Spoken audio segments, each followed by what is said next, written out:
নির্বাচন সম্পর্কে বেশ কয়েকজন তরুণীর সাক্ষাৎকার নেওয়া হয়েছে, সম্ভবত ঢাকা বিশ্ববিদ্যালয়ের উল্লেখ থাকায় এটি একটি বিশ্ববিদ্যালয় নির্বাচন ছিল।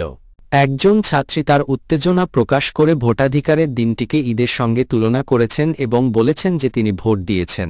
অন্য একজন ছাত্রী উল্লেখ করেছেন যে তিনি 40 জন প্রার্থীকে ভোট দিয়েছেন, কিন্তু একটি পদে কাউকে উপযুক্ত মনে না হওয়ায় সেটি বাদ দিয়েছেন।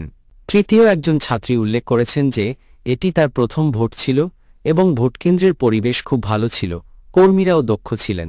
তিনি আরও উল্লেখ করেছেন যে একজন অনাবাসী হিসাবে তাকে ক্যাম্পাসে প্রবেশের জন্য 3টি চেকপোস্ট পার হতে হয়েছে, যা প্রমাণ করে যে প্রশাসন সঠিক নিরাপত্তা দিয়েছে।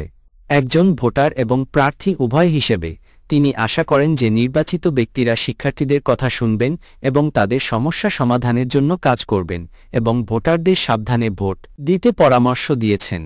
প্রথম ছাত্রী 6 বছর পর অনুষ্ঠিত নির্বাচনে তার প্রথম ভোট দিতে পেরে তার উত্তেজনা পুনর্ব্যক্ত করেছেন।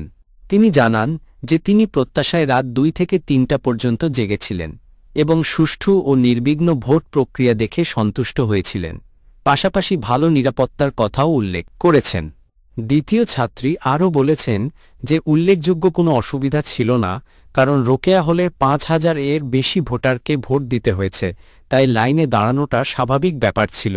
তিনি নিশ্চিত করেছেন যে তিনি 23 থেকে 24 ব্যাচের একজন নতুন ছাত্রী হিসেবে এটি তার প্রথম ভোট ছিল।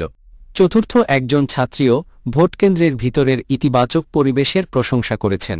তিনি 40টি পদের মধ্যে 37টিতে ভোট দিয়েছেন, কিছু কেন্দ্রীয় সদস্যের পদ বাদ দিয়েছেন কারণ তার পছন্দের কোনো প্রার্থী ছিল না। তিনি শেষে আশা প্রকাশ করেছেন যে তার নির্বাচিত প্রার্থীরাই জয়ী হবেন।